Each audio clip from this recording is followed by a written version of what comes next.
윤석열 대통령에 대한 수사 그리고 헌법재판소의 재판과 관련해서 노희범 변호사, 법조팀 이혜리 기자와 함께 짚어보겠습니다. 어서 오세요. 안녕하세요. 안녕하세요.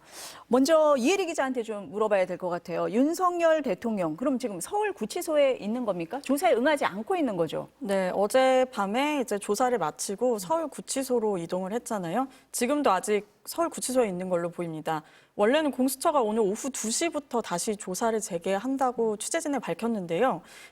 설명을 들어보면 어젯밤 조사를 마치고 나서 오늘 조사 일정을 이제 윤 대통령 측과 조율을 했는데 공수처는 오전부터 조사할 거를 요구했지만 윤 대통령 측이 오후에 하자고 했고요. 그래서 2시로 결정이 됐다. 이게 원래 공수처 입장이었습니다.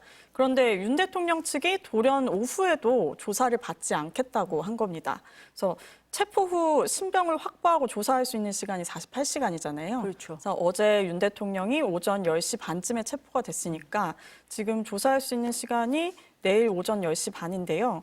윤 대통령 측이 어제 조사에서도 진술을 거부해놓고 지금 더 이상 받을 조사가 없다고 하면서 조사를 거부하고 있는 상황입니다. 그러니까 원래 당초 이제 오전에 조사를 하려고 했는데 변호인 측에서 뭐 건강상의 이유를 댔다 이렇게 보도가 된 것 같습니다. 그렇습니까?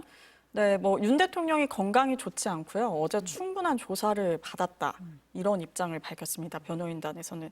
근데 어제 조사에서 윤 대통령이 진술을 거부한 걸로 알려지고 있거든요. 그러니까 윤 대통령 측 변호인은 어제 윤 대통령이 직접 비상계엄의 정당성 그리고 내란죄가 성립하지 않는다. 기존에 계속 해왔던 주장이잖아요. 그런 입장을 이제 조사 과정에서 윤 대통령이 직접 밝혔다. 이렇게 전했거든요. 근데 공수처 설명은 다릅니다. 그러니까 윤 대통령이 이제 공수처 검사들이 묻는 말에 답을 하지 않았다. 네. 이렇게 밝혔습니다. 그래서 사실상 종합해 보면은 하고 싶은 말만 하고 이제 정작 공수처의 질문에 답을 안 한 걸로 보이고요. 사실상 진술 거부권을 행사를 한 겁니다.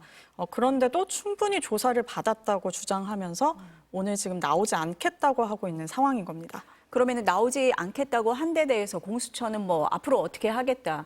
조사 불응 시에는 뭐 이러이러한 대응을 하겠다라고 뭐 밝힌 게 있습니까? 일단 공수처는 원래 조사하기로 조율했던 시간이 오후 2시잖아요. 그렇죠. 그래서 오후 2시까지는 기다려보겠다. 이런 지금 2시가 입장을 넘어갔습니다, 밝혔습니다. 이미. 네, 그래서 이제 2시에도 사실상 지금 나오지 않은 걸로 보이거든요. 그래서 공수처가 추가로 내놓는 입장을 지켜봐야 될 것 같습니다. 일단 2시까지는 기다려보겠다고 했는데 지금 시간이 이제 2시 9분이니까 그 시간은 넘어간 거고 네. 그럼 그 이후에 어떻게 할지는 공수처의 입장을 좀 들어봐야 한다. 이렇게 이해를 하면 되겠네요. 변호사님, 피의자가 조사 못 나가겠다라고 하면 안 나가도 되는 겁니까? 우선 상황에 따라 다릅니다. 임의 수사의 경우에는 뭐 강제로 이제 수사기관으로 데려올 수도 없고 수사 자체를 조사를 강제할 수는 없기 때문에 안 되지만 현재 대통령은 체포영장이 발부돼서 강제 수사가 진행되고 있고요.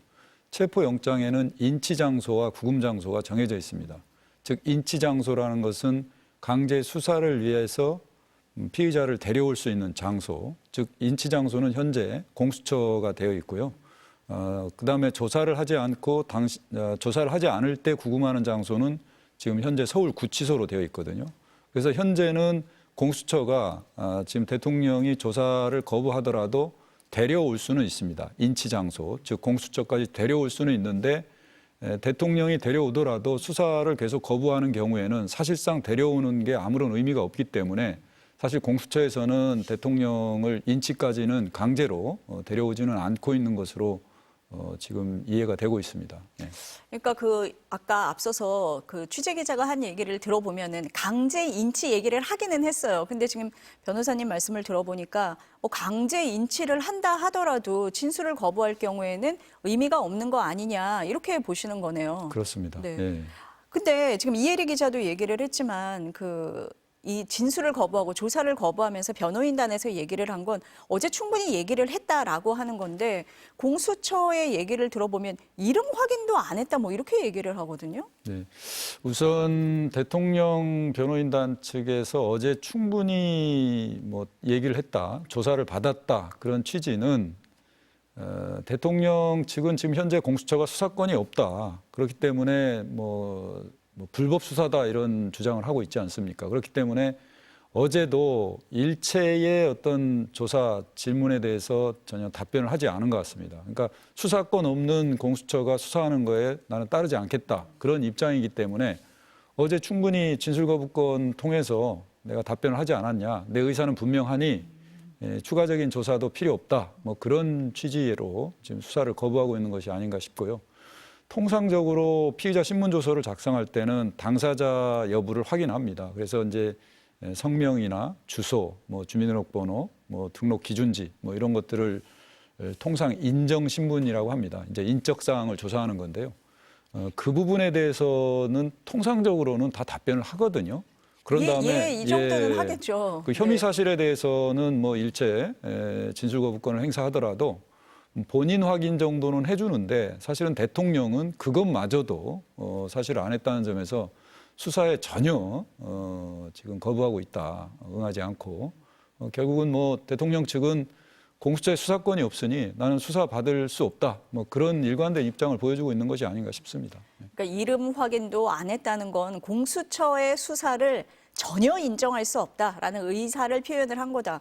어제 그 정도 의사를 표현을 했으면 오늘 뭐 더 조사할 게 있겠느냐 뭐 네. 이런 입장을 보였다라고 이해를 해야겠네요.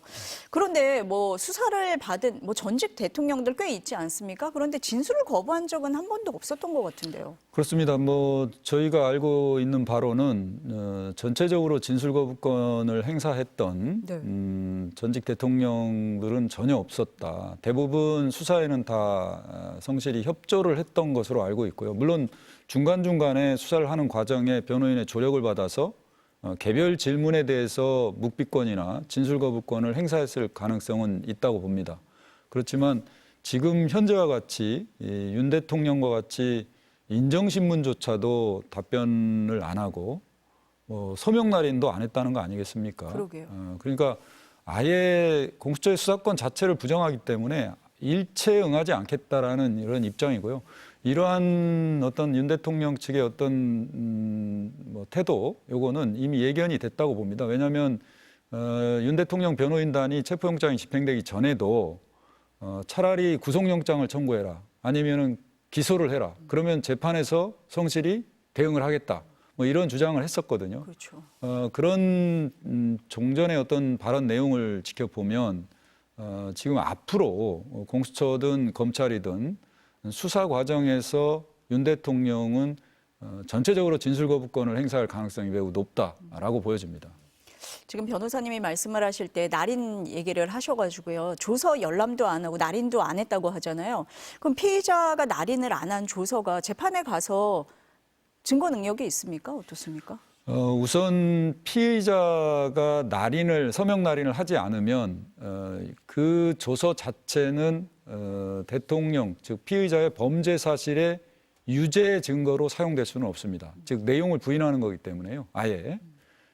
다만 이제 그 정황 증거, 예를 들어서 다른 증거에 의해서 법관이 대통령에 대한 그 혐의 사실을 인정해서 유죄를 선고할 때 그 법정형의 범위 내에서 양형을 정할 수 있지 않겠습니까? 그렇죠. 그 경우에는 대통령이 그 범죄 사실에 대해서 어떤 반성을 하고 있는지, 아니면 수사에 어느 정도 적극적으로 협조하고 잘못을 인정하고 있는지, 이런 여부도 어떤 형량을 정할 때는 법관이 여러 가지 정상을 참작을 하는데 그 정상 참작에는 상당히 불리하게 작용될 가능성이 있다. 그렇지만 유죄냐 무죄냐의 여부에 있어서는 증거로 사용할 수는 없습니다. 예. 그러니까 유무죄를 다투는데 증거로 사용할 수는 없지만 형량을 결정하는 데 있어서 오히려 비협조적이었다는 게 불리하게 작용을 할 수도 있는데 지금 안 하고 있는 거네요. 그렇죠. 네. 예. 그러니까 불리하다는 걸 알면서도 일단 공수처의 수사가 부당하다라는 거에 방점을 네. 두고 있다. 뭐 이렇게 봐야겠네요. 그렇습니다. 우선 대통령 입장에서는 뭐 지금 공수처에 어떤 수사권이 없다는 측면도 있지만 지금 구속돼서 재판을 받고 있는 뭐 내란의 어떤 중요 임무 종사했던 뭐 군경의 주요 수뇌부들, 네. 이 사람들의 어떤 수사기관에서의 진술이 다 대통령의 어떤 지시에 따라서 계엄군도 이동하고 국회도 점거 봉쇄하고 뭐 중앙선거관리위원회도 점거하고 이런 구체적인 내용들이 다 나와 있지 않습니까? 결국은 공수처에서 수사하는 것은 결국 그 사람들의 어떤 진술 내용을 대통령에게 확인하는 절차가 이제 수사의 어떤 주된 내용이 될 건데 대부분 대통령이 거기서 답변하는 내용들이 부인을 하든 뭐 인정을 하면 당연히 죄를 인정하게 되는 거고요. 부인을 하게 되면 오히려 더 불리하게 작용될 수도 있고. 그러니까 공수처의 수사권 여부를 떠나서 대통령이 수사 단계에서 수사를 받고 답변하는 것 자체가 본인에게는 불리하다는 것을 너무나 잘 알고 있는 거죠. 그렇기 때문에 지금 좀 대통령이나 대통령 변호인단의 입장은 아마 검찰이든 공수처에서 어떤 수사가 진행되는 과정에서는 일체 진술 거부권으로 일관을 하고 공소가 제기되면 재판 과정에서 본인에게 불리한 진술을 했던 같은 공범들을 모두 증인으로 신청해서 증거 피의자 신문조서가 나오면은 다 증거 부동의하면은 진술을 한 그 증인들을 당해 재판에 증인으로 채택해서 어떤 신문을 해야 되거든요. 네. 그럼 대질신문 과정에서 본인이 차라리 그 과정에서 사실을 밝히겠다. 그것이 훨씬 본인에게 유리하다. 이런 생각을 갖고 지금 진술 거부권을 포괄적으로 좀 행사하고 있는 게 아닌가 싶습니다. 그러니까 변호인단이 지금 줄곧 계속 얘기를 하고 있는 게 우리는 재판에 가서 얘기를 하겠다라는 그런 입장을 계속 견지하고 있다. 이렇게 봐야 되겠네요. 그렇습니다. 지금 네. 그런 어떤 전략으로 지금 나온 것이 아닌가 싶습니다. 예. 그 영상 녹화도 안 했다고 하잖아요. 근데 뭐 참고인의 경우에는 뭐 안 할 수도 있는데 피의자인 경우에는 다 한다. 그런 건 아닙니까? 그렇지는 않습니다. 네. 이제 우선 영상 녹화라는 게 기본적으로는 피의자에 대한 수사를 함에 있어서 어떤 강압 수사나 인권에 반하는 그런 수사를 할 가능성이 있기 때문에 그 수사의 어떤 적법성을 보장하기 위해서 하는 거기 때문에 만약에 피의자가 동의하지 않는다면 일반적으로는 하지 않습니다. 그리고 피의자의 입장에서 그거를 증거로 제출할 수 있도록 하는 그런 제도이기 때문에 기본적으로 그 영상 녹화 자체를 피의자 측이나 변호인이 원하지 않으면 그냥 하는 경우가 많고요. 일반적으로 이제 조서에다만 기재하고 서명 날인하고 열람하고 이런 경우가 많고 영상 녹화를 하는 경우는 상당히 드뭅니다. 사실상. 그리고 과거와 달리 지금은 위법 수사나 강압 수사 뭐 이런 수사 방식이 이루어지지 않고 인권을 보장하면서 뭐 10시간 수사했다고 해도요. 통상적으로 지금 내부적으로는 2시간 수사하고 또 휴식을 일부 또 줍니다. 그리고 식사 시간 보장하고요. 심야 시간은 원칙적으로 동의를 받지 않으면 못하게 돼 있기 때문에 이런 인권 수사의 전반적인 원칙 때문에 영상 녹화도 있기 때문에 아마 대통령 측으로서도 굳이 뭐 진술 거부권을 행사하는데 굳이 영상 녹화까지 할 필요는 없다라고 지금 한번 판단을 하고 동의하지 않아서 공수처에서도 영상 녹화는 하지 않은 것으로 알고 있습니다. 아니 변호사님 말씀하신 대로 뭐 진술을 아예 거부하고 있는데 뭐 영상 녹화가 뭐 실효성이 있을까라는 그런 생각은 들기는 합니다. 이혜리 기자, 오늘의 가장 큰 변수는 체포 적부심인 것 같아요. 그 윤석열 대통령 측에서 청구를 한 거고 오늘 서울중앙지법에서 열기로 한 거죠. 네, 오늘 그 윤석열 대통령 측에서 체포 적부심을 청구했는데요. 그러니까 체포가 이제 적법성이 있느냐를 따져달라고 재판부에 요청을 한 겁니다. 그래서 오늘 오후 5시에 기일이 열리기로 되어 있습니다. 이게 그래서 지금 윤석열 대통령 측이 제출한 그 의견서를 보면요, 그러니까 불법 수사, 불법 영장, 그리고 불법 집행이다. 그리고 서울서부지법이 체포영장을 발부한 게 계속 관할 위반이라고 주장을 해왔잖아요. 그래서 체포 이유나 상당성이 없고 계속 체포할 필요성이 없다. 이런 사실상 기존에 해왔던 주장들을 의견서에 담아서 제출한 것으로 확인이 됐습니다. 그래서 사실 결국 윤 대통령 측이 수사와 재판 절차를 끊임없이 불복하면서 이런 지연 전략을 써왔잖아요. 그거의 일환이라는 생각이 드는데요. 앞서 법원이 근데 발부한 체포영장에 대해서도 이의 신청을 했다가 기각이 됐었고요. 그렇죠. 그리고 또 권한쟁의 심판이랑 효력정지 가처분 신청도 제기를 했었잖아요. 체포영장에 불복하는 그런 차원에서. 그래서 계속해서 자신에 대한 수사에 좀 위법 프레임을 씌우려고 하고 있는 것으로 보입니다.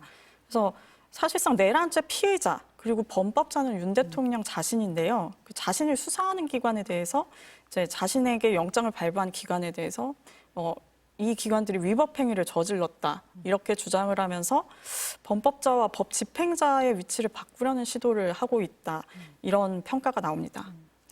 아니 근데 변호사님 체포 적부심은 굉장히 이례적인 것 같아요. 저도 뭐 구속 적부심은 우리가 많이 들어본 것 같은데 체포 적부심은 별로 못 들어본 것 같거든요. 이례적이지 않습니까? 어떻습니까? 그렇습니다. 통상 실무에서는 거의 활용되지 않는 제도고요.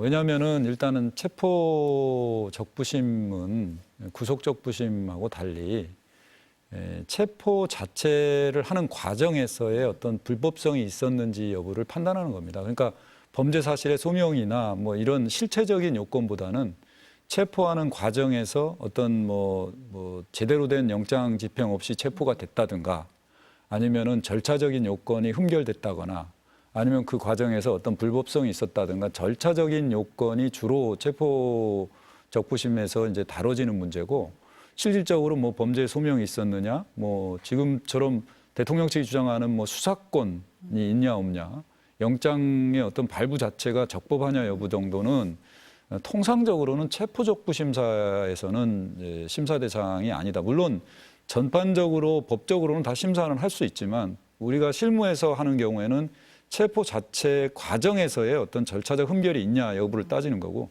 구속영장에 대해서는 범죄 사실의 어떤 소명, 뭐 증거인멸 여부, 그다음에 범죄의 중대성. 그래서 나름대로 어떤 실체적인 요건이 충족했는지 여부를 이제 평가하는 데 비해서 체포적부 심사는 좀 절차적인 요건, 단행적인 요건 이런 것들을 평가하기 때문에 인용되는 율이 거의 없다는 거죠. 인용되는 율이 없다는 것은 결국 또 심사를 많이 청구하지 않고 있다는 거고요. 그리고 또 체포영장이 집행이 되면은 사실 48시간 내에 구속영장으로 바로 직행을 합니다. 그렇죠. 그렇기 때문에 체포적부심사를 청구하느니 차라리 구속적부심사에서 주로 본인의 억울함을 호소하거나 뭐 정당성을 다투게 되는데 그렇기 때문에 체포적부심사는 거의 이루어지지 않는다. 아니 그러면은 체포적부심을 청구하는 경우도 거의 없고 청구한다고 해도 인용률도 지금 떨어지는데도 불구하고 이렇게 하는 이유가 뭐라고 보세요? 결국 뭐 지금 이혜리 기자도 얘기했지만 대통령이나 대통령 변호인단 측은 이 지금 적법한 절차에 따라서 이루어지는 수사, 뭐 영장의 집행 모든 것을 다 문제 삼고 있지 않습니까? 불법이다. 예. 그리고 지금까지 뭐 지금 서부지법에서 발부한 영장이 잘못됐다, 뭐 영장 집행도 뭐 대통령 관제 이제 수석 들어온 것도 잘못됐다, 그런 일관성을 유지하고는 있는 것 같아요. 그런 일관성이라는 게 결국은 이제 우리 법제도 자체를 모두 부정하고 있는 거나 마찬가지긴 합니다. 그렇지만 체포적부심사 자체는 법에 보장돼 있는 거기 때문에 그건 보장을 해줘야 된다고 저는 보고요. 다만 그만큼 대통령 측은 이번 수사에 대해서 원천적으로 지금 다 부정하고 있는 그런 어떤 태도다라고 보입니다. 그럼 체포 적부심 이제 신문을 오후 5시부터 한다고 하는데 그럼 당사자인 윤석열 대통령이 나가야 됩니까? 원칙적으로 체포적부심사든 구속 영장에 대한 실질 심사든 신문이라는 것은 해당 피의자를 법관이 직접 물어보고 답변을 받는 과정입니다. 네. 그렇기 때문에 신문 기일이 정해지면은 당사자가 당연히 나가야 되는 거고요. 만약에 당사자가 나가지 않으면 법관이 직접 신문할 기회는 없는 거고 다만 수사기관이 제출한 증거와 수사 기록만을 보고 체포적부 심사 여부에 대한 판단을 하고 뭐 구속적부 심사도 마찬가지로 그렇게 판단을 하는 거죠. 그렇기 때문에 오늘 5시에 체포적부 심사에 이제 신문 기일이 정해졌는데 네. 대통령 측에서는 뭐 어떻게 할지는 모르겠습니다만 아마 출석을 할 가능성도 있지 않나라는 생각은 듭니다. 왜냐하면 지금까지 모든 수사권도 부정하고 있고 체포영장의 발부 및 체포영장의 집행도 모두 잘못됐다라고 이제 주장을 하고 있기 때문에 그 부분에 대해서 직접 담당 법관에게 본인의 어떤 의사, 어떤 부당성에 대한 주장을 할 가능성은 있지 않나 싶습니다. 이혜리 기자 어떻습니까? 혹시 변호인단이 뭐 오늘 그 체포 적부심에 윤 대통령이 직접 나간다 안 나간다 입장을 밝힌 게 있습니까? 저희 취재진이 계속해서 이제 윤 대통령 변호인단 측에 네. 윤 대통령 참석 여부를 물었거든요. 근데 아직까지도 계속 검토 중이라는 답만 내놓고 있습니다. 아니 근데 청구를 했을 때는 이 청구 절차라든지 지금 변호사님 말씀하신 것처럼 신문이라고 하는 게 당사자에게 묻는 거라는 걸 분명히 알고 있을 거 아닙니까? 그러면은 어느 정도 나간다라는 생각이 있어서 청구를 했던 건 아닐까라고 좀 추측이 돼서요. 근데 아직까지 입장을 밝히지는 않았다. 네, 아직까지 입장은 나온 게 없습니다. 그럼 뭐 지금 이제 그럼 공수처에서는 관련 기록을 법원에 줘야 될 거잖아요. 공수처에서 뭐 입장을 낸 게 있습니까? 공수처에서는 이제 아까 윤 대통령 측이 의견서를 제출을 했다고 했잖아요. 그래서 공수처 측에서도 이제 의견서를 준비해서 제출하려고 하고 있다. 이런 입장을 밝혔습니다. 그러면은 만약에 윤석열 대통령이 그 자리에 나오면 그 법관이 이제 직접 신문하는 절차로 시작이 될 것 같고요. 그렇지 않으면은 절차가 어떻게 진행이 됩니까? 만약에 대통령이 출석하지 않으면 아마 뭐 대통령 변호인단의 어떤 의견서와 공수처의 어떤 그 반박 의견서를 보고 또 공수처가 제출한 어떤 수사 기록과 증거 기록을 전체를 다 보고 서면으로 대부분 심사할 수 있다고 봅니다. 만약에 이제 구속영장 실질심사에서도 뭐 해당 당사자가 신문기일이 안 나가면 구속영장 발부 여부는 담당 법관이 모든 기록을 보고 그다음에 변호인이 제출한 의견서나 각종 증거 자료를 서면으로 이제 보고 판단할 수밖에 없거든요. 예. 아니 근데 그 체포 적부심에서 인용률이 아까 낮다고 말씀을 하셨는데 당사자가 나가지 않으면 더더군다나 낮아지지 않겠습니까? 아무래도 뭐 현실적으로 그럴 보면? 네. 가능성이 높고요. 네. 그 통상적으로 체포적부심사는 이제 주로 신문도 할 수도 있지만 네. 신문을 안 하고 지금 대통령 변호인단 측의 어떤 주장은 주로 이제 사실관계보다는 아마 법리적 주장을 많이 할 것 같아요. 그렇기 때문에 굳이 본인이 출석하지 않아도 뭐 변호인의 의견을 통해서 내 의사를 분명히 표현할 수 있다라고 본다면 굳이 본인은 나가지 않더라도 충분히 법관에게 어떤 부당성을 주장할 수 있다라고 판단했을 가능성도 있다라고 보고요.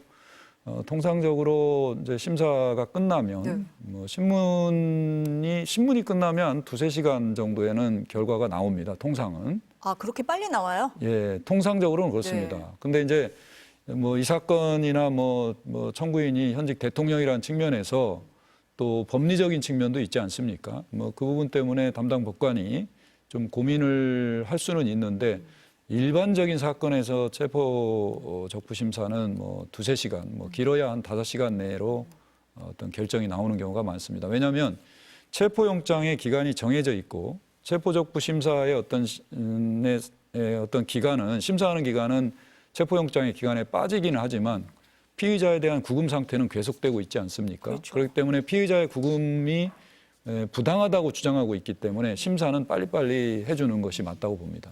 그러면은 뭐 몇 시간 안에 해야 된다라는 시간 제한 같은 게 있습니까? 그런 거는 없습니다. 아, 그런 건 왜냐하면 없고요. 법관이 네. 그 최종적으로 판단을 해야 되는 시간에 제한을 둘 수는 없기 때문에요. 통상적으로는 체포적부 심사가 청구가 되면 48시간 내에 신문 기일을 잡아야 된다라고는 규정이 되어 있습니다. 그러니까 마냥 심사 청구를 받은 법관이 아무것도 안 하고 있으면은 구금 상태가 계속되니까 안 되지 않습니까? 그러니까 하여튼 빠른 시간 내에 심사를 해서 결정은 해줘야 된다라는 그런 원칙은 있는 것입니다. 아니 그러면은 체포 적부심이 진행되는 동안은 지금 변호사님 말씀을 들어보면은 그 체포 시한에서 빠진다는 거잖아요. 그렇습니다. 그러니까 네. 48시간 동안 체포를 할 수가 있고 그 시간 안에 구속영장을 청구하도록 돼 있는데 체포 적부심이 진행되는 동안은 그 시간이 빠지면 구금 시간이 더 늘어나는 거잖아요. 그렇습니다. 그건 어쩔 수 없습니다. 네. 뭐 피의자 측, 뭐 대통령 측에서 체포 적부 심사를 청구했기 때문에 네. 그 동안에는 모든 기록이 공수처에서 갖고 있는 모든 기록을 법원에다 갖다 제출을 해야 됩니다. 판사가 그 기록을 검토할 수 있도록. 그 동안에는 공수처에서 아무런 수사를 못 하지 않습니까? 그렇죠. 예, 그렇기 때문에 그 시간만큼은 제외를 해두는 거고요. 오늘 그래서 아마 지금 공수처에서는 법원에 지금 정도면은 수사 기록과 증거 기록 일체를 법원에 제출을 했을 겁니다. 그러면 제출한 시간대부터 법원에서 최종적으로 체포 적부심에 대한 법관의 결정이 나올 때까지 예를 들어서 오늘 뭐 2시에 수사 기록과 증거 기록을 제출했다. 그리고 실제 법관이 체포적부 심사를 해서 결정이 나오는 시간이 예를 들어서 저녁 10시다. 그러면 그 시간 동안만큼은 다 빼주는 거죠. 네. 그래서 체포영장의 원래 시효가 48시간이어서 이제 1월 17일 10시 30분까지였는데 네. 아마 이제 한 10시간, 한 7, 8시간이 더 늘어나면 아마 내일 자정까지 이렇게 체포영장의 기간이 늘어나서 아마 공수처 입장에서 구속영장을 청구하려면 이제 오늘은 아무래도 좀 어렵지 않겠습니까? 영장범죄 사실을 이제 타이핑도 해야 되고 그렇기 때문에 아마 내일 구속영장이 청구될 가능성이 높다라고 예상이 됩니다. 아니 변호사님 말씀을 들어보니까 그 체포 적부심을 청구를 하게 되면 구금돼 있는 시간이 더 늘어나잖아요. 그럼 피해자 입장에서는 굳이 이걸 청구할 이유가 없을 것 같다라는 생각이 기본적으로 들기는 합니다. 그런데도 청구를 했다라는 것은 다른 의도가 있다라고밖에 볼 수가 없을 것 같은데요. 그렇습니다. 이제 대통령 변호인단이나 대통령의 입장은 지금 서울 서부지방법원에서 체포영장이 2번이나 발부가 돼서 영장이 집행됐지 않았습니까? 통상적으로 체포영장이 발부된 법원에 구속영장을 청구하는 게 일반적입니다. 그러니까 공수처의 입장에서도 실무 관행에 따라서 체포영장이 발부된 서울 서부지법에 구속영장을 청구할 가능성이 높고요. 그럴 경우에 체포영장이 발부된 법원에서 구속영장이 다시 발부될 가능성이 매우 높다고 보여집니다. 그래서 대통령 변호인단 측에서는 계속적으로 서부지법이 관할이 없다. 네. 그러니 서울중앙지법에 구속영장을 청구해달라. 계속적으로 이런 주장을 하지 않았습니까? 그래서 이번 체포적부 심사를 서부지법이 아닌 중앙지법에 일부러 신청한 것도 사실은 공수처로 하여금 서부지법이 아닌 중앙지법에 구속영장을 청구해라. 그러면 내가 응하겠다라는 어떤 무언의 압력 같은 것이 아닐까라는 의도도 있고요. 만약에 공수처가 서부지법에 구속영장을 청구하게 되면 또 그 관할 위반이 있다라고 또 주장할 가능성이 있다는 거죠. 그리고 또 한 가지는 지금 서부지법에서는 이제 영장이 일단 다 나오고 체포영장에 대한 이의 신청도 이제 기각이 됐기 때문에 대통령 측에서는 서부지법에 구속영장이 청구되는 경우에는 본인들이 어떤 주장을 하더라도 받아들여질 가능성이 없으니 차라리 서울중앙지법에 구속영장이 청구되거나 체포적부심이 청구돼서 다른 결론을 좀 받아볼 수 있는 가능성이 조금이라도 있지 않느냐. 어떻게 보면 대통령 측에서 어떤 쇼핑을 하는 거죠. 법관의 쇼핑을. 그런 어떤 의도도 있지 않나 이렇게 예상은 해봅니다. 예. 이혜리 기자, 지금 변호사님께서 말씀을 하실 때 공수처가 그래서 오늘은 구속영장을 청구하지 않을 거다라고 말씀을 하셨습니다. 혹시 입장이 나왔습니까? 구속영장 관련된 입장은 아직 나오지 않았고요. 네, 공수처가 구속영장을 청구할 방침이기 때문에 아마 체포적부심사 진행 상황을 보고요. 그 다음에 이제 윤 대통령에 대한 조사를 다시 시도할 수도 있지 않습니까? 그래서 그 상황까지 본 다음에 아마 시간을 고려해서 일단 체포적부심사 기간은 48시간에서 빠지니까 그 시간을 고려해서 구속영장 청구 시점을 다시 정할 것으로 보입니다. 그러니까 지금 이제 체포적부심이 진행되는 동안은 구속영장을 청구하지 않고 네. 일단 결론이 어떻게 나오는지 보고 그 이후에 조사를 더 할 수도 있고 네. 아니면 조사를 하지 않고 구속영장을 청구할 수도 있고 그런 입장이다. 네, 공수처 관계자가 네. 아까 네. 체포적부 심사 중에는 구속영장을 청구하지 않는 것으로 알고 있다 이렇게 밝혔거든요. 그래서 만약에 구속영장을 청구를 하더라도 체포적부 심사를 마친 뒤에 청구 시점을 결정할 것으로 보입니다. 혹시 이 체포적부심을 서울중앙지법에 청구한 거에 대해서 공수처에서 입장을 밝히거나 한 게 있습니까? 네, 그것 관련해서는 아직 입장을 밝힌 게 없습니다. 일단 그러면은 관련 자료는 넘기겠다고 한 상태고 네. 넘겼는지 여부는 아직까지는 확인이 되지 않은 그런 상태라고 봐야겠네요. 네, 맞습니다. 근데 지금 조사도 안 받아요. 체포의 부당성도 계속 주장을 해요. 그럼 구속영장을 청구했을 경우에 발부 가능성은 더 높아지는 겁니까? 어떻습니까? 영향을 줄 수 있다고 봅니다. 왜냐하면 이제 구속영장의 구속의 필요성과 상당성의 가장 중요한 요소가 이제 피의자의 증거인멸 그리고 범죄의 중대성입니다. 뭐 기타 다른 요소로서는 뭐 주거 부정이나 뭐 도주 우려가 있는데 윤석열 대통령이 주거가 부정하거나 도주 우려는 없지 않습니까? 그렇죠. 결국은 범죄 사실이 소명이 됐느냐, 그 다음에 증거를 인멸할 가능성이 있느냐, 범죄가 어느 정도 중대하냐인데 일단 범죄 사실의 소명은 문제가 없다고 봅니다. 왜냐하면 지금 내란의 주요 업무 종사자들, 공범들이 10명이나 구속돼서 기소되지 않았습니까? 그리고 대부분의 어떤 윤석열 대통령의 범죄 혐의도 그 김용현 전 국방부 장관의 공소장 내용과 뭐 크게 다를 바 없다고 보여지고요. 그 다음에는 이제 증거인멸 여부인데 대통령이 내란 범죄 사실을 좀 부인하고 있는 태도를 보였어요.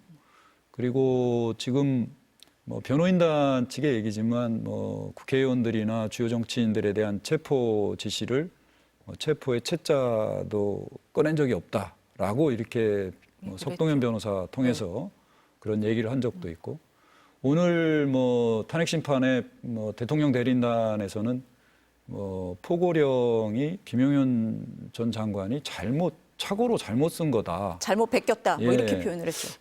뭐 좀 납득하기 어려운 이런 답변도 하고 있기 때문에 전반적으로 증거인멸의 가능성이 높다고 보이고요. 또 수사기관에서 진술을 뭐 통째로 지금 거부하고 있는 거 이거 자체도 증거인멸의 어떤 우려를 제시한다고 봅니다.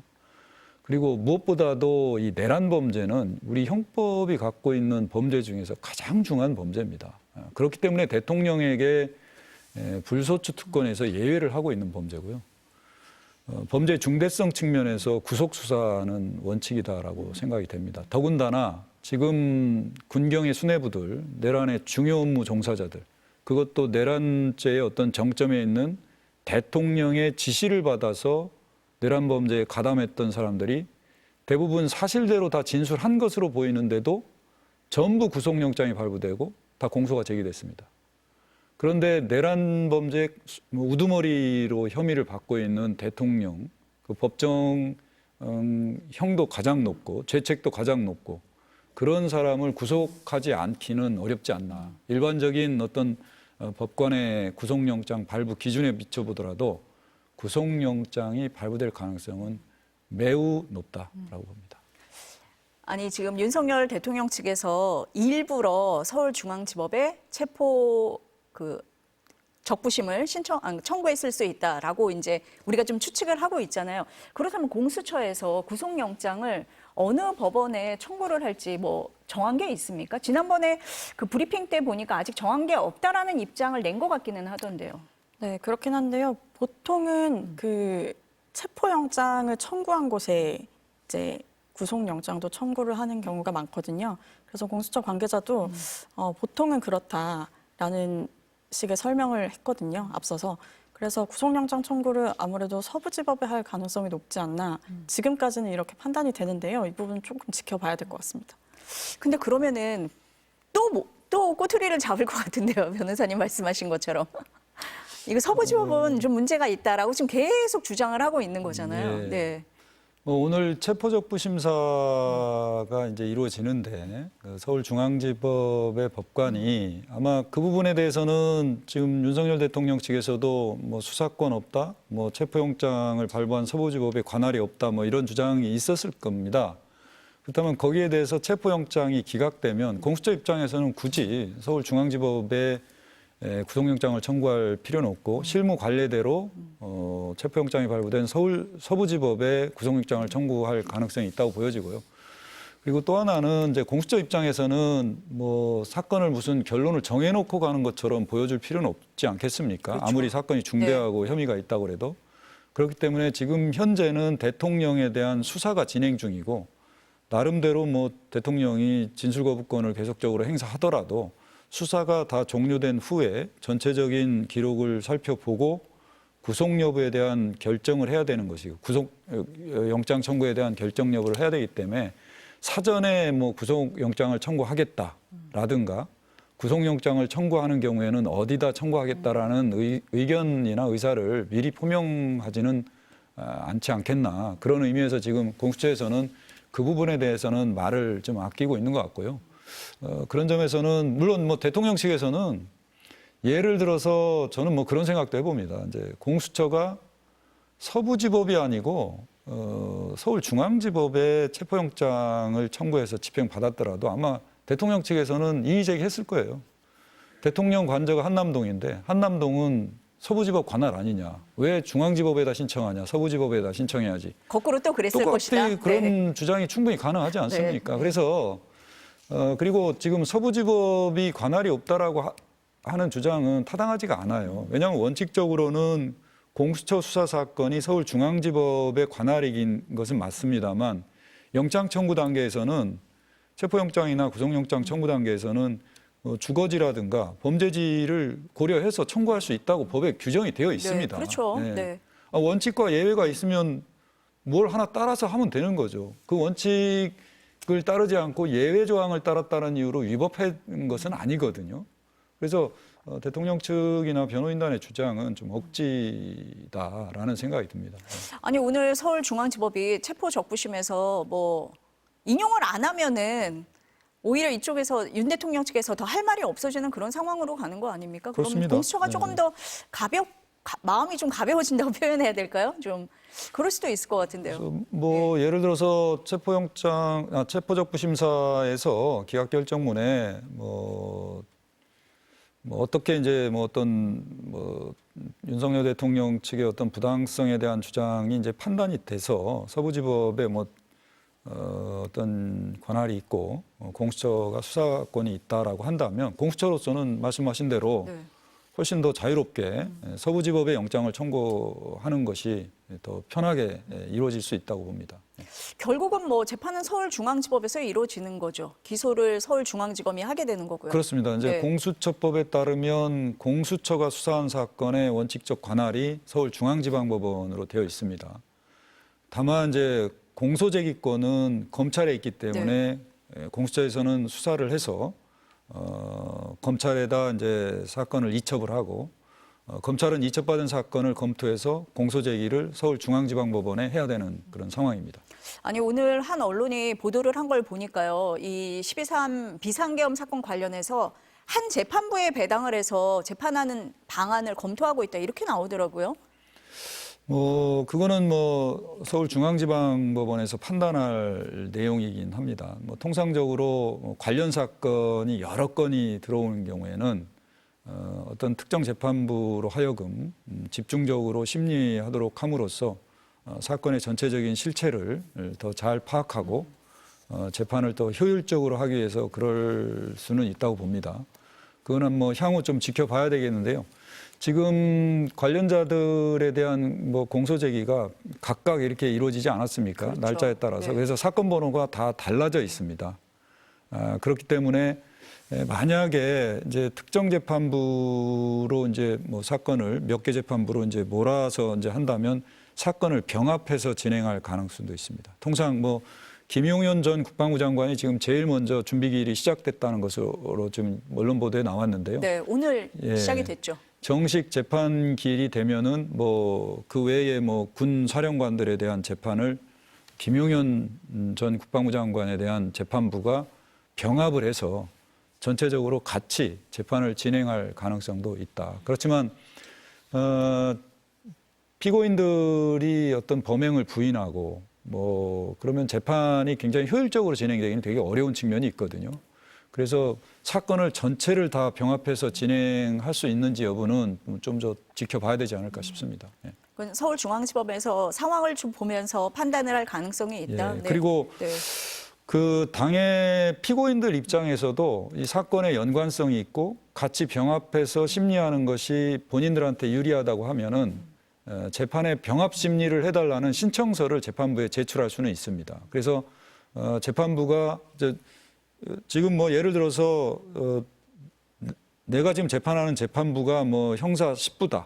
그러면 형사 10부가 있는데 형사 뭐 15부에 지금 같은 사건이 있다. 그러면은 내 사건에 이제 신청을 하고 그러면은 이 재판부가 그 다른 사건의 재판부와 어떤 의견을 조율할 수도 있지 않겠습니까? 그래서 병합해서 심리하는 게 좋다 그러면은 법관들 사이에서 논의가 되고 당사자 피고인들도 다 동의를 하게 되는 경우에는 병합 심리를 하는 경우도 많이 있습니다. 지금 뭐 윤석열 대통령이 조사에 비협조적이고 아예 진술을 거부하고 있다 뭐 이렇게 얘기는 나오는데 어제 조사 과정 그 상황은 어땠다고 지금 전해지고 있습니까?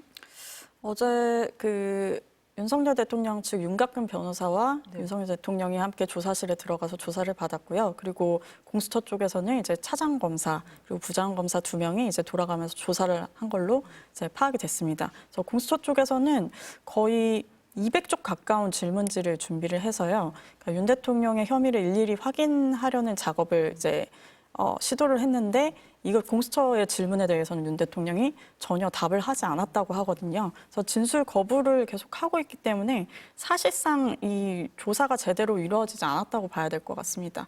예. 그렇지만 또 법조계에서 이제 나오는 얘기들은요.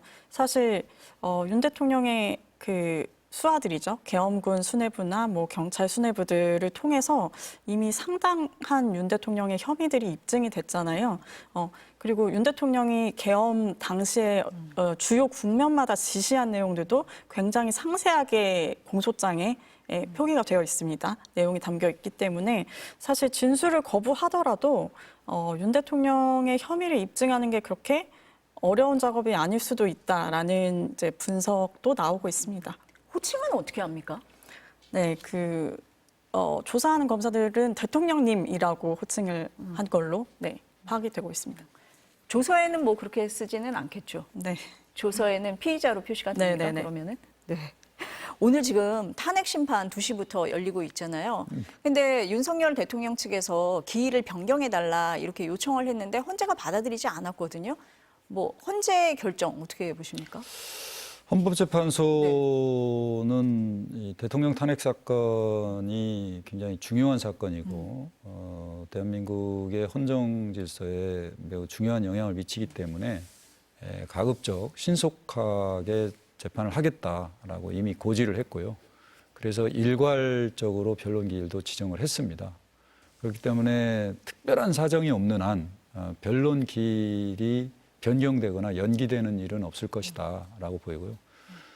특히 지난번 첫 기일에 대통령이 출석하지 않아서 지금 2회 변론 기일에서야 본격적인 재판이 진행되게 됐거든요. 그런데 갑자기 그것도 출석하겠다는 고지도 없었음에도 불구하고 갑자기 변론 기일을 뭐 출석하고 싶은데 사정이 있어서 못 나간다. 지금 조사를 받고 있어서 못 가고 있다. 뭐 이렇게 주장을 했죠. 그런 걸로 인해서 기일 변경을 받아주기는 어렵다. 그리고 만약에 뭐 대통령 측이 탄핵 심판 절차에 출석을 하겠다 그러면 사전에 수사기관과 조율을 해서 탄핵 심판이 대통령도 탄핵 심판이 우선이라고 계속 얘기하고 있지 않습니까? 네. 그렇다면은 탄핵 심판을 이유로 해서 뭐 수사를 수사 일정을 조정해 달라고는 할 수 있겠습니다만 수사를 이유로 탄핵 심판을 연기해 달라고 하는 것은 대통령 스스로 말한 것과도 이율배반적이다라는 생각이 들고요.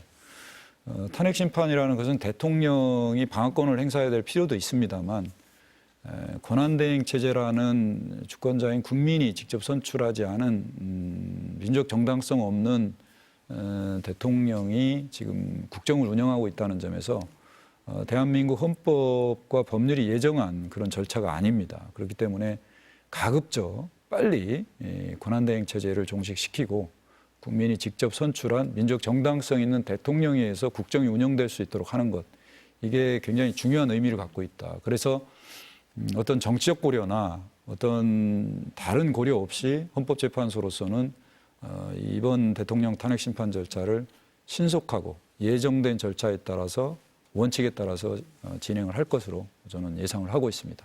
아니 윤 대통령 측에서는 그 기일 5차례 기일을 일괄 지정한 거에 대해서도 이의 신청을 했었잖아요. 네. 물론 헌재가 받아들이지 않았습니다. 근데 지금 매번 여러 가지를 이의 신청을 계속 하고 있는 상황이거든요. 예, 우선 뭐 지금까지 일관되게 지금 대통령 측이 대통령 탄핵 심판 사건을 지연시키려는 의도가 좀 많이 보였지 않습니까? 처음부터 뭐 송달 서류도 거부하고 그래서 결국은 송달 간주로 인해서 겨우 재판이 시작된 거고요. 준비기일에도 대리인도 선임하지 않고 나오지 않아서 준비기일 절차도 제대로 이루어지지 않고 첫 기일에는 안 나와서 공전이 됐고 두 번째 기일부터 이제 본격적인 재판이 시작하려니까 기일 변경 신청을 한 거거든요. 그리고 이거 외에도 뭐 여러 가지 이의 제기를 하고 재판관에 대한 기피 신청도 하고 맞아요. 여러 가지 지금 주장을 하고 있는데 물론 법리적 주장이나 뭐 이의 신청은 당연히 할 수는 있습니다. 그렇지만 지금 헌법재판소에서 진행되고 있는 탄핵 심판 절차의 일반적인 절차 진행은 협조를 해야 되는 거죠. 그것이 대통령으로서의 어떤 도리다, 최소한 법적 책임이고 그렇게 하면서 본인들의 어떤 주장을 하는 것하고 전혀 법적 근거가 없거나 법리적으로 설득력이 전혀 없는 이런 주장들로 계속적으로 재판부의 어떤 판단을 흔들고 소송을 지연하는 것은 전혀 맞지 않고 거기에 헌법재판소가 결코 휘둘리지 않을 것이다라고 저는 생각을 하고 있습니다. 아니 변호인단에서는 탄핵 심판 너무 빠르다라고 주장하잖아요. 그것도 네. 그렇지 않습니다. 오히려 제가 노무현 대통령 탄핵 심판이나 박근혜 대통령 네. 탄핵 심판에 비교해 보면 가장 늦습니다. 지금 현재. 박근혜 대통령의 뭐 탄핵 심판 전체 기간을 말씀드리는 게 아니고 탄핵 소추 의결서가 헌법재판소에 접수된 때로부터 첫 변론 기일이 노무현 대통령은 18일밖에 안 걸렸고요. 박근혜 대통령도 23일인가밖에 안 걸렸습니다. 지금 윤 대통령에 대한 탄핵 심판이 접수된 게 12월 14일로 지금 저희들이 기억하고 있는데요. 네, 맞습니다. 지금 첫 기일이 1월 14일 아니었습니까? 오늘이 그렇죠. 이제 16일. 네, 두 번째죠. 벌써 30일이나 걸렸어요. 오히려 박근혜 대통령 탄핵 심판과 비교하더라도 일주일이 훨씬 더 늘어난, 그리고 탄핵 심판 기일도 박근혜 대통령 또 일괄 지정했습니다. 처음에 1차, 2차 기일 지정했다가 일괄 지정을 계속 해왔습니다. 탄핵 심판에 대한 일괄 지정은 당사자들한테 예측 가능성을 주고 또 예정된 증인신문을 계속 할 수 있는 겁니다. 그렇기 때문에 대통령 측에서도 결코 불리한 게 아니다. 예. 아까 앞서서 그 김용현 전 장관에게 떠넘겼다라는 표현을 제가 하기도 했는데요. 그 포고령 1호에 관해서 예전에 있던 조항을 김용현 전 장관이 잘못 베꼈다. 그래서 들어간 거다라고 주장을 했거든요. 답변서에 이렇게 썼다는 거예요. 이건 무슨 의도입니까? 글쎄, 일국의 비상계엄을 선포하면서 포고령을 잘못 베꼈다라는 게 국민들을 너무 우롱하는 것 같아요. 예, 아무리 사전에 그렇게 치밀하게 뭐 예비하고 계획을 세워서 진행된 것으로 보이는데 어떻게 뭐 포고령이라는 게 굉장히 중요한 거 아니겠습니까? 그렇죠. 비상계엄에서. 네. 그거를 뭐 지금 또 진술도 다릅니다. 뭐 베껴 썼다는 것도 도저히 납득이 되지 않는 얘기고요. 뭐 변명치고는 너무나 구차한 변명이어서 좀 쉽게 좀 설득이 되지 않는 상황이고, 그 전에는 뭐 대통령이 뭐 일부를 뭐 수정해서 뭐 포고령 내용을 줬다 이런 내용도 있었지 않습니까? 맞아요. 그랬습니다. 네. 그렇다면은 나름대로 뭐 잘 검토하고 대통령이 직접 뭔가도 수정하고 기재해서 줬을 정도인데 김용현 전 장관이 대통령이 수정한 내용을 뭐 잘못 베껴서 쓸 수 있겠습니까? 저는 아마 뭐 전략적으로 그런지 모르지만 사실관계 여부는 뭐 나중에 또 수사를 통해서 밝혀지겠습니다만 좀 납득하기 어려운 그런 주장이다라고 봅니다. 아까 이혜리 기자가 그 윤석열 대통령이 지금 이제 조사를 거부하면서 서울구치소에 있다라고 얘기를 했습니다. 그럼 경호는 어떻게 됩니까? 네, 지금 윤석열 대통령이 현직 대통령 신분이기 때문에요. 경호는 계속 유지가 되고 있습니다. 그래서 공수처 어제 오전 10시 반에 체포돼서 공수처로 이동할 때도 경호 차량을 이용했고요. 그리고 어젯밤에 조사를 마치고 구치소로 이동할 때도 경호 차량을 이용해서 갔고요. 그리고 도착해서는 뭐 간이 검사를 한 걸로 알려졌고요. 그리고 지금 구치소 안에 독방에서 이제 생활을 하고 있고 거기에 대한 이제 경호도 이루어지고 있는 것으로 파악되고 있습니다. 아니 사실 현직 대통령이 체포가 되고 조사를 받는 게 헌정사상 처음이라서 이게 경호 규정이 있는 겁니까? 우선 대통령 경호법은 대통령과 그 가족에 대해서는 경호 대상자로서 경호를 해야 되고요. 대통령이 위치하고 있는 곳, 거주를 하든 뭐 조사를 받든 업무를 보든 좀 경호 구역으로 통상적으로 지정을 해서 그 경호처의 어떤 경호 매뉴얼에 따라서 경호를 합니다. 다만 이제 그 해당 경호 구역이 다른 기관의 협조를 받아야 될 경우에는 다른 기관의 협조를 요청해서 받을 수 있도록 대통령 경호법에 규정이 되어 있습니다.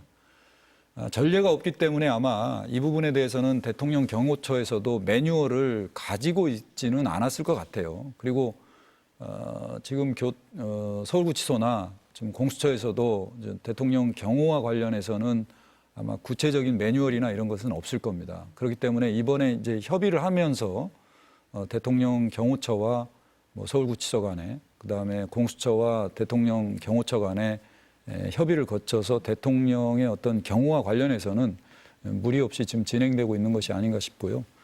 다만 이제 서울구치소 내부에까지 경호관들이 들어가서 근접해서 경호하기는 좀 어려울 겁니다. 왜냐하면 구금시설이기 때문에. 그건 1차적으로 근접 경호는 근접에서는 서울구치소에 이제 교도관들이 그 업무를 수행할 것 같고요. 아마 좀 원거리에서 경호관들이 혹시 있을지 모를 어떤 위해에 대해서 경호 매뉴얼에 따라서 아마 경호가 이루어지지 않을까 싶습니다. 뭐 공수처에서 뭐 경호를 지금 이렇게 하고 있다라고 뭐 밝힌 게 있습니까? 네, 공수처에서 따로 밝힌 것은 없고요. 저희 취재에 따르면 그 말씀하신 것처럼 구치소 내에서는 이제 구치소 내 전담팀이 경호나 보안 등의 이유로 윤 대통령을 이제 전담 관리 감독하는 걸로 알려져 있습니다. 이거 좀 여쭤볼게요. 어제 윤석열 대통령이 체포 직전에 이제 영상 메시지를 보냈잖아요. 거기에 보면은 불법 수사이긴 하지만 공수처 출석에 응하기로 했다. 이렇게 얘기를 하고 정진석 대통령실 비서실장도 출석을 했다. 이렇게 표현을 하거든요. 근데 어제 저희가 다 봤습니다만 체포영장이 집행이 돼서 체포가 된 거거든요. 근데 굳이 이렇게 출석이라고 표현하는 어떤 이유나 의도가 있습니까? 저는 뭐 두 가지 의도가 있다고 보는데요. 뭐 대통령이 지금 계속적으로 적법한 법관에 발부한 영장 집행을 거부하면서 법을 따르지 않는다 이런 비판이 많이 있었지 않습니까? 근데 어쩔 수 없이 체포영장이 집행되기 때문에 그런 인식을 좀 불식시키고 본인이 어떤 법을 따르는 것처럼 하기 위해서 출석이라는 표현을 쓴 것 같습니다. 사실은 사실의 왜곡이죠. 체포가 집행이 된 거죠. 정진석 비서실장도 마찬가지라고 봅니다. 대통령이 체포영장이 집행이 됐다라는 표현을 쓰는 게 아니고 공수처에 출석했다. 뭐 이런 표현을 썼는데 그거는 실체적인 사실관계와는 다른 주장이다. 공수처에서 명백히 얘기하지 않았습니까? 1월 15일 10시 33분에 대통령에 대한 체포영장이 집행이 됐다라고 되어 있고요. 대통령은 그 대국민 담화 형식에서 물리적 충돌이 일어날까 봐서 불법적인 체포영장이 집행이지만 자신이 응하기로 했다라고 이제 주장했는데 그 부분도 사실 밝혀진 바로는 다 사실관계를 왜곡한 거다. 즉 경호관들은 다 적법한 집행을 방해하지 않기 위해서 휴가를 내거나 대기동에 다 머물렀다는 거 아닙니까? 일체 물리적 충돌이 있을 수가 없었던 거죠.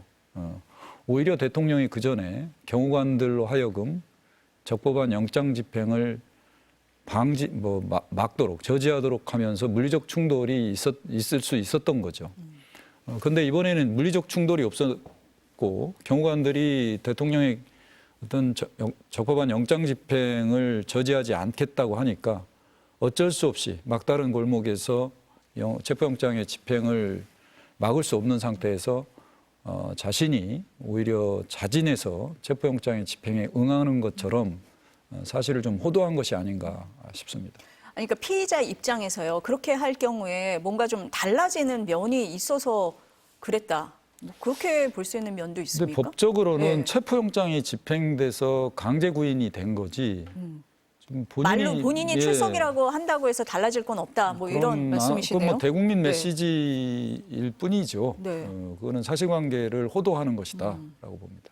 아니 그리고 또 계속 주장을 하는 게 계엄은 범죄가 아니다라고 주장을 하고 부정선거 의혹을 계속 얘기를 하잖아요. 영상 메시지 외에 어제 뭐 A4 용지 4장짜리 자필로 쓴 그런 뭐 편지 형태가 이제 공개가 됐는데 거기에 보면은 부정선거 의혹을 계속 얘기를 하거든요. 부정선거 의혹이 비상계엄을 선포할 수 있는 국가 비상사태 요건에 해당된다 뭐 이런 주장이에요. 선관위에서는 아니라고 지금 계속 반박을 하고 있는데도 이 얘기를 계속하는 그런 의도, 이유가 있을 것 같습니다. 결국은 뭐 이번 비상계엄 사태에 대한 정당성을 계속 주장하기 위해서 이제 그런 거고요. 특히 설명이 안 되는 게 중앙선거관리위원회 점거하고 뭐 직원들 체포하려고 했던 점은 어떤 면으로도 설명이 안 되지 않습니까? 뭐 지금 뭐 입법 폭주니 탄핵 남발이니 뭐 이거는 나름대로 뭐 어떤 뭐 주장이라도 해볼 수 있지만 중앙선거관리위원회 점거하고 체포하려고 했던 거, 서버 반출하려고 했던 거 이건 설명이 안 되기 때문에 부정선거론을 계속적으로 주장을 하는 거죠. 근데 지금 많은 국민들도 과연 중앙선거관리위원회가 부정선거에 의혹이 있겠는가에 대해서 공감을 못하고 있지 않습니까? 일부 보수층, 극렬 보수층에서 계속적으로 이런 이제 주장을 하고 있을 뿐이고 실제 수사기관의 어떤 수사를 통해서 전혀 부정선거 의혹이 없다는 게 다 밝혀졌어요. 그럼에도 불구하고 윤석열 대통령이 계속적으로 끝까지 부정선거 의혹을 주장한다는 것 자체가 좀 정상적 판단이 지금 안 되고 있는 상황 아닌가 싶습니다. 불법을 계속 주장하면서 사실관계를 왜곡하고 있다. 이런 말씀으로 듣겠습니다. 네, 두 분 말씀은 오늘 여기까지 듣겠습니다. 감사합니다.